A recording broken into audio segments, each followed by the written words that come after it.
দর্শক শিরোনাম শুনছিলেন, এবারে বিস্তারিত। মধ্যপ্রাচ্যের সৌদি আরব, সংযুক্ত আরব আমিরাত ও ইউরোপের অনেক দেশেই আজ পালিত হচ্ছে পবিত্র ঈদ উল ফিতর। এক মাস সিয়াম সাধনার পর যথাযথ ভাবগাম্ভীর্যের সাথে দিনটি পালন করছেন বিশ্বের নানা প্রান্তের মুসলমানরা। তবে যুদ্ধবিধ্বস্ত গাজায় টানা দ্বিতীয় বছরের মতো নেই ঈদের আনন্দ। ধ্বংসস্তূপের মধ্যেই ঈদ জামাতে অংশ নিয়েছেন ফিলিস্তিনিরা। আল আকসায় ছিল 1 লাখের বেশি মুসল্লির উপস্থিতি।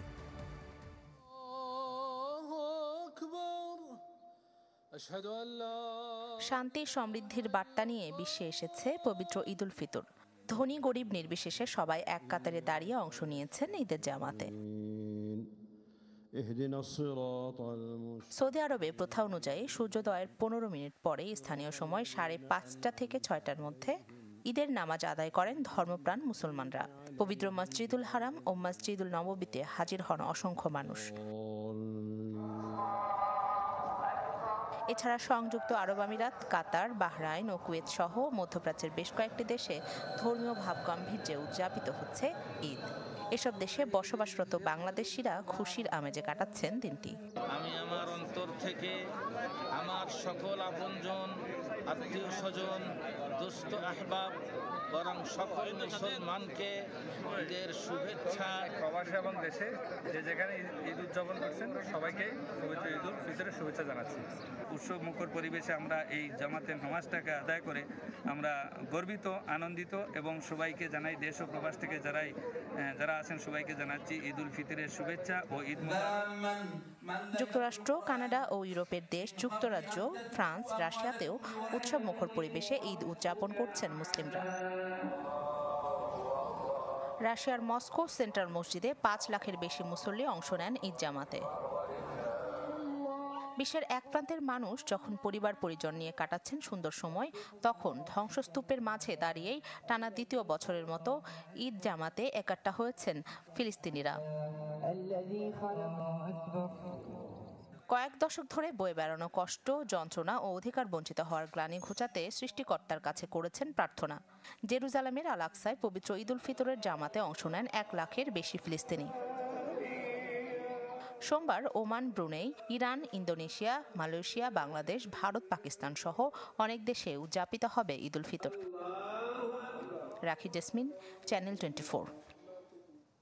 দর্শক, মধ্যপ্রাচ্যে ঈদ উল ফিতর উদযাপনের খবর জানাবো। সংযুক্ত আরব আমিরাত থেকে যুক্ত হচ্ছেন সহকর্মী ইশতিয়াক আসিফ। ইশতিয়াক, ঈদের শুভেচ্ছা আপনাকে। প্রবাসী সহ সেখানকার মুসলমানদের ঈদ উদযাপনের খবর জানাবেন। ঈদকে ঘিরে বিশেষ কি আয়োজন রয়েছে দেশটিতে? ধন্যবাদ মিলা কন্দকার, আপনাকেও ঈদ মোবারক। সেই সাথে প্রবাসে এবং দেশে যারা আছেন সবাইকে জানাচ্ছি ঈদ মোবারক। সংযুক্ত আরব আমিরাতে ঈদ উপলক্ষে 2 দিনের, প্রথম দিন এবং দ্বিতীয় দিন 2 দিনের ফ্রি পার্কিং রাখা হয়েছে। যেখানে পে পার্কিং করা হয়, সেখানে পে পার্কিং দেওয়া হবে না বা রাখা হবে না। সেই সাথে সংযুক্ত আরব আমিরাতে আজকে সৌদি আরবের সাথে মিল রেখে অন্যান্য যে মধ্যপ্রাচ্যের দেশগুলো রয়েছে সেগুলোর সাথে মিল রেখে সংযুক্ত আরব আমিরাতেও আজকে ঈদ উদযাপন করা হয়েছে। সকালে নামাজের পর থেকে মুসল্লিরা হাতে জায়নামাজ নিয়ে আসলে মসজিদের উদ্দেশ্যে সকাল থেকে আসলে রওনা হয়েছেন এবং কাঁধে কাঁধ মিলিয়ে তারা নামাজ পড়েছেন। সকাল বলা যায় 6:25 থেকে 6:32 মধ্যে আসলে বিভিন্ন প্রদেশগুলোতে ঈদের নামাজ অনুষ্ঠিত হয়েছে। সেই সাথে ধর্মপ্রাণ মুসল্লিরা আসলে এখানে যে বড় বড় মসজিদগুলো আছে সেখানে মেয়ে এবং ছেলে উভয় নামাজ আদায় করতে পারেন, তবে আলাদা আলাদা ভাবে।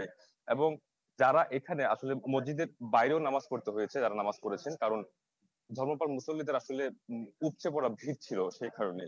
একই সাথে কিন্তু ঈদের এই খুশিকে যারা প্রবাসীরা আছেন তারা অনেকে আসলে ঘুমিয়ে বা অনেকভাবে কাটিয়ে দেন। আবার অনেকেই আছেন যারা ঘোরাফেরা করেন বন্ধু বান্ধব আত্মীয় স্বজন সবার সাথেই। আবার অনেকে আছেন হয়তোবা এই সময়টাকে আসলে ফোনে ইন্টারনেটের মাধ্যমে যুক্ত হয়ে মোবাইল ফোনে ভিডিও করে বা ভিডিও কলে আসলে যুক্ত হয়ে সময়টি কাটান। এভাবে আসলে প্রবাসীদের ঈদ।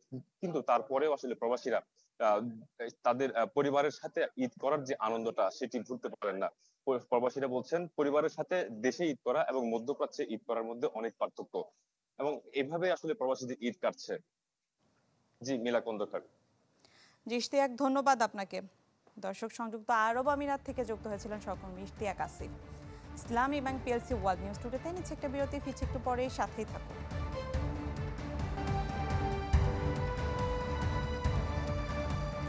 দর্শক, আবার আমন্ত্রণ ইসলামী ব্যাংক পিএলসি ওয়ার্ল্ড নিউজ টুডেতে। দেশে দেশে ঈদ উদযাপনের আরও খবর জানাবো। রাশিয়ার মস্কো থেকে যুক্ত হচ্ছেন সহকর্মী তারেক মাহমুদ। তারেক, ঈদের শুভেচ্ছা, জানাবেন সেখানকার ঈদ উদযাপনের খবরাখবর। ধন্যবাদ মিলা, আপনাকে ঈদের শুভেচ্ছা এবং যারা দেখছেন আমাদের দর্শককেও জানাচ্ছি ঈদ মোবারক। রয়েছে রাশিয়ার মস্কোতে। আমরা আজকে মধ্যপ্রাচ্যের দেশগুলির সাথে মিল রেখে আজকে আমাদের এই ঈদ উল ফিতর উদযাপন হয়েছে।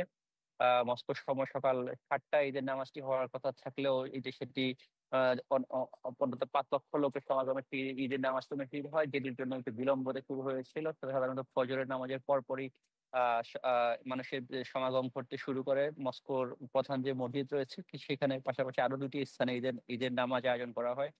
আর এই ঈদের জামায়াতকে কেন্দ্র করে গত আগের রাত থেকেই কিন্তু আশেপাশের যে 5 কিলোমিটার এরিয়াতে সকল ধরনের যান চলাচল বন্ধ করে দেওয়া হয় এবং নিশ্চিত নিরাপত্তার ব্যবস্থা করা হয় মস্কো প্রশাসনের পক্ষ থেকে। এর পাশাপাশি আজকে যে এই নর্মালি এই দিনটিতে ঈদের কোনো ছুটি থাকে না রাশিয়াতে, তবে আজকে যেহেতু রবিবার সেহেতু এই ঈদের ছুটি প্রবাসী বাংলাদেশিদের মধ্যে একটি বাড়তি উন্মাদনা যোগ করেছেন। স্বতঃস্ফূর্তভাবে তারা ঈদের নামাজে অংশগ্রহণ করেছেন। যেই ঈদের নামাজটি এখানে হয়েছে সেখানে আমরা যেটি আগেও বলছিলাম 5 লক্ষের অধিক মানুষ সেখানে সমবেত হয়েছে। ঈদের যে নামাজের জন্য যে নির্ধারিত স্থানটি ছিল সেখান থেকে 3 থেকে 4 কিলোমিটার দূর পর্যন্ত যে ঈদের নামাজের মানুষের ঢল নেমেছিল।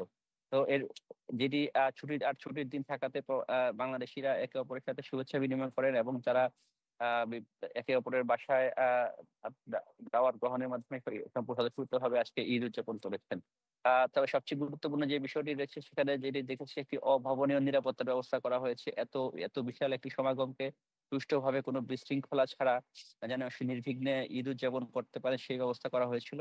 এছাড়াও রাশিয়ার president Vladimir Putin Eid ul Fitr উপলক্ষে রাশিয়ার মুসলিম এবং সমগ্র মুসলিম বিশ্বের মানুষকে ঈদের শুভেচ্ছা জানিয়েছেন, যেটি তার প্রতিনিধি ঈদের নামাজের পূর্ববর্তী সময়ে তার পক্ষ থেকে একটি শুভেচ্ছা বার্তা পাঠ করেছে। এর মাধ্যমে তিনি রাশিয়ার এবং সকল মুসলিম শান্তি কামনা করেছেন এবং সবাইকে ঈদের শুভেচ্ছা জ্ঞাপন করেছিলেন।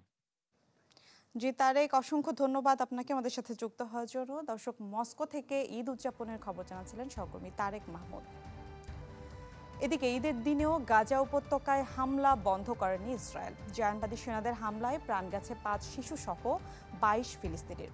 খান ইউনুস, জাবালিয়া, তোফা ও রাফায় হামলায় আহত হয়েছে বেশ কয়েকজন। এদিকে কাতার ও মিশরের প্রস্তাবিত যুদ্ধবিরতি চুক্তিতে সম্মত হয়েছে হামাস।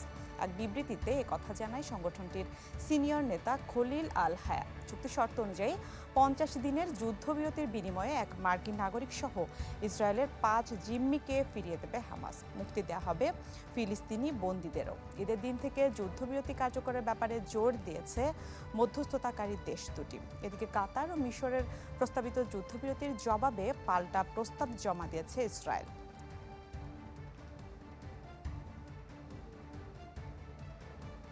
ভূমিকম্পে বিধ্বস্ত মিয়ানমারে প্রাণহানি বেড়ে দাঁড়িয়েছে 1700।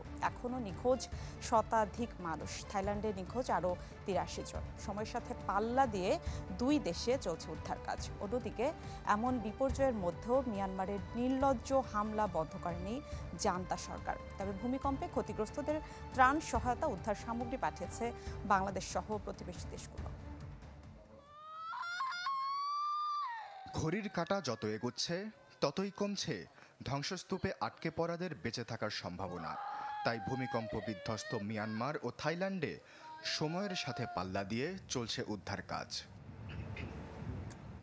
শুক্রবার 7.7 মাত্রার শক্তিশালী ভূমিকম্পে কেঁপে ওঠে দুই দেশ।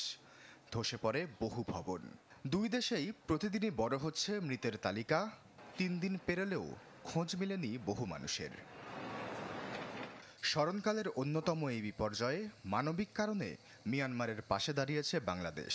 আন্তঃবাহিনী জনসংযোগ পরিদপ্তর আইএসপিআর জানায়, বিশেষ বিমানে বাংলাদেশের সশস্ত্র বাহিনীর উদ্ধারকারী দল ওষুধ, ত্রাণ ও উদ্ধার সামগ্রী নিয়ে ভূমিকম্প কবলিত এলাকায় গেছে। স্মরণকালের অন্যতম এই বিপর্যয়ে সবার আগে ছুটে যায় ভারত। এ পর্যন্ত মিয়ানমারে পৌঁছেছে ভারতের 60 টন ত্রাণ। 118 চিকিৎসকদের নিয়ে ক্ষতিগ্রস্ত অঞ্চলে অস্থায়ী সামরিক হাসপাতাল স্থাপন করেছে দেশটির সেনাবাহিনী। চীন থেকে এসেছে প্রায় $14 মিলিয়ন ও 82 উদ্ধারকর্মী।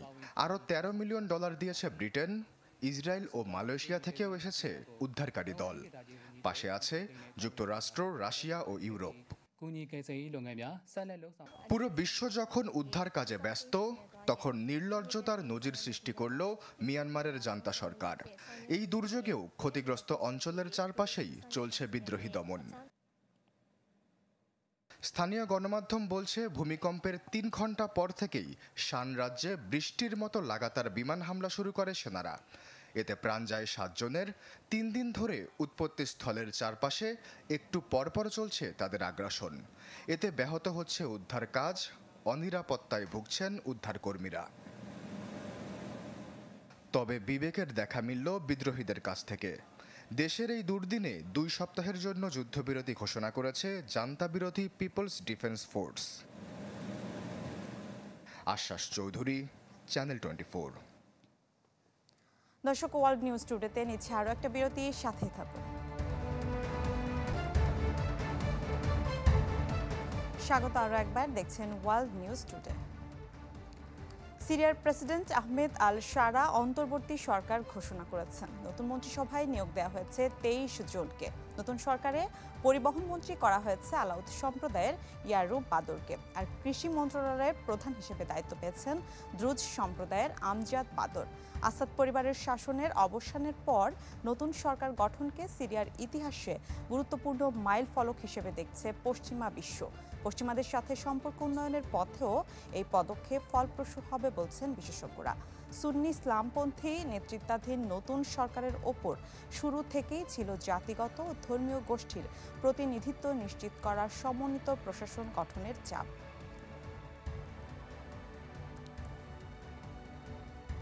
চেরি ফুলের স্নিগ্ধ রঙিন আভায় সেজেছে বিশ্বের বিভিন্ন প্রান্ত। বসন্তের সাদা ও গোলাপি রঙা চেরিতে ছেয়ে গেছে যুক্তরাষ্ট্রের ওয়াশিংটন, জাপানের টোকিও ও তাইওয়ান, যা দেখতে পর্যটকরা ভিড় করছেন বিভিন্ন পার্কে। চেরি ফুল প্রকৃতির এক অনন্য বিষয়। এর কোমল গোলাপি পাপড়ি যেন বসন্তের মিষ্টি হাসি, যা হৃদয়ে জাগায় ভালোবাসা ও প্রশান্তি। সূর্যের আলোয় গোলাপি ও সাদা চেরি ফুলের সুষমা বাড়িয়ে দেয় কয়েক গুণ।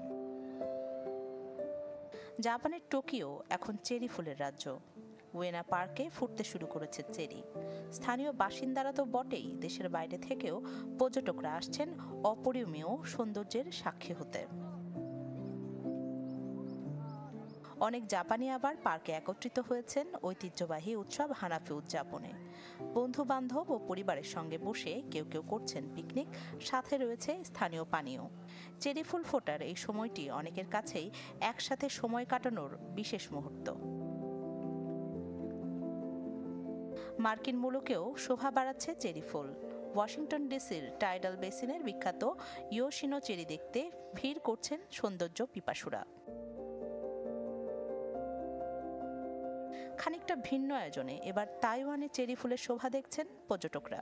পুরনো স্টিম ট্রেনে চেপে পর্বত ঘেঁষা অঞ্চলে ছুটে চলছে তারা, আর জানালার কাছ ছুঁয়ে দিচ্ছে গোলাপি রঙা চেরি। বসন্তের বাতাসে দেশে দেশে ফোটা স্নিগ্ধ সুন্দর চেরি ছড়িয়ে দিচ্ছে স্বপ্নের অনুভূতি। প্রকৃতি শোনাচ্ছে তার আপন সৌন্দর্যের গল্প, আর মৌসুমের শেষে পাতা ঝরা চেরি গাছ শিখিয়ে দেয় প্রতিটি সৌন্দর্যের আছে একটি ক্ষণস্থায়ী মুহূর্ত, যা উপভোগ করতে জানতে হয়। রাখি জেসমিন, চ্যানেল 24। দর্শক, এই ছিল আজকের ইসলামী ব্যাংক পিএলসি ওয়ার্ল্ড নিউজ টুডেতে। বিশ্বের গুরুত্বপূর্ণ সব সংবাদ ও বিশ্লেষণ জানতে চোখ রাখুন চ্যানেল 24 এর পর্দায়। এছাড়াও দেখতে পারেন ফেসবুক এবং ইউটিউব। সাথে থাকার জন্য ধন্যবাদ সবাইকে।